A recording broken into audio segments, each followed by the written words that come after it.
को इसके लिए हृदय से धन्यवाद देता हूं। आज मैं शिक्षा पे कोई भाषण देने नहीं आया, क्योंकि वो समय समय पे हमारी चर्चा होती रहती है। लेकिन मित्रों, मैं अपनी ड्यूटी मानता हूं कि जिन लोगों ने जी जान से अपने सामर्थ्य और अपने क्षमता के अनुरूप बच्चों को विद्या का दान दिया, उनकी जिंदगी भी कुछ बेहतर की जाए। अनिश्चितता के भंवर में वो लगातार लटके ना रहें।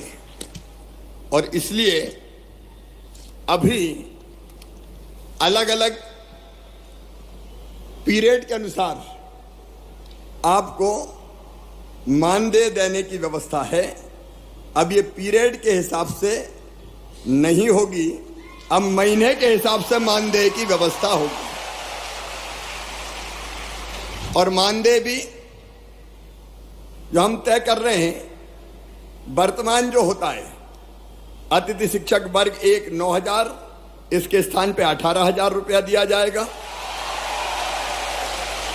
अतिथि शिक्षक वर्ग 2 7,000, उसकी जगह 14,000, और 3 को 5,000 की बजाय 10,000 रुपया ये मानदेय किया जाएगा।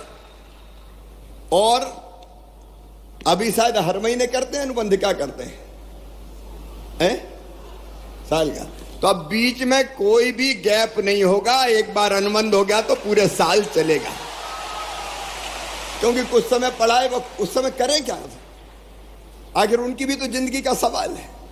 और इसलिए एक बार अनुबंध का मतलब साल भर उनकी सेवाएं चलेंगी।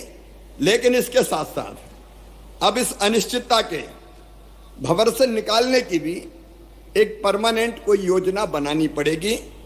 और इसलिए हम एक शिक्षकों की भर्ती में अभी तक अतिथि शिक्षकों को केवल 25% का आरक्षण था, अब 50% बढ़ा के किया जाएगा। क्योंकि जो पढ़ा रहे हैं, जो अनुभवी है, वर्षों का व्यवहारिक ज्ञान जिनको है, अगर वो भर्ती होंगे तो मैं समझता हूं कि वो बेहतर ढंग से बच्चों को पढ़ा सकेंगे, बेहतर ढंग से बच्चों को पढ़ा सकेंगे। और ये व्यवस्था अगली भर्ती से ही जैसे होती है, तत्काल हम लागू करने का काम करेंगे।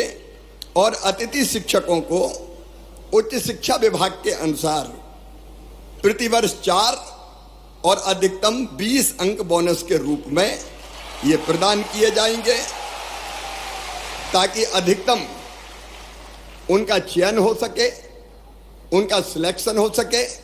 आप पढ़ाने का काम कर रहे हैं, लेकिन पूरे मान और सम्मान के साथ पढ़ाएं।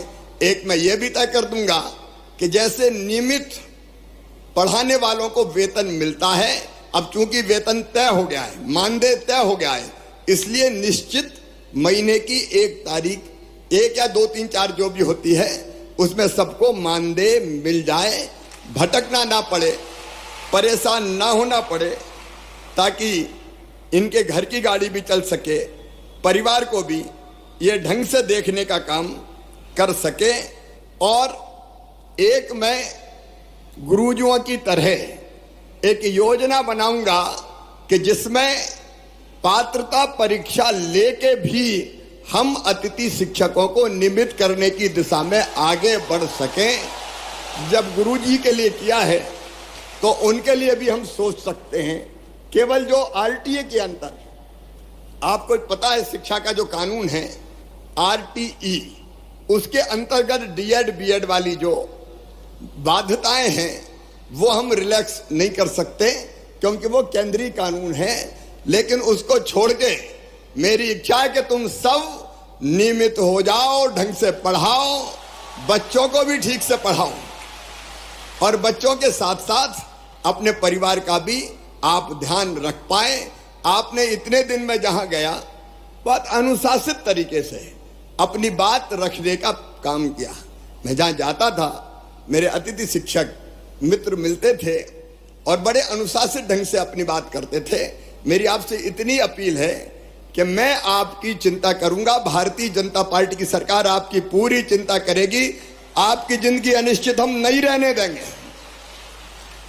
निश्चितता लाकर ही रहेंगे। कई कदम मैंने आपको बता दिए, लेकिन आपसे भी मेरा आग्रह है कि शिक्षक का मतलब सामान्य सेवा नहीं है, यह है बच्चों का भविष्य बनाने का काम। आज जो बच्चे पढ़ेंगे वो ही मध्य प्रदेश बनाएंगे, वो ही अपने देश को बनाएंगे। तो मेरी अपील है कि बेहतर से बेहतर पढ़ाई, बेहतर से बेहतर शिक्षा, और उसके लिए अगर हम अपने आप हमको ट्रेनिंग प्राप्त करनी हो, हमको कई चीजें सीखनी हो, तो आप उसकी भी भरसक कोशिश करना कि आप अपने आप को कैसे और ज्यादा सक्षम बना सकते हैं। शिक्षकों का भाषण नहीं बोल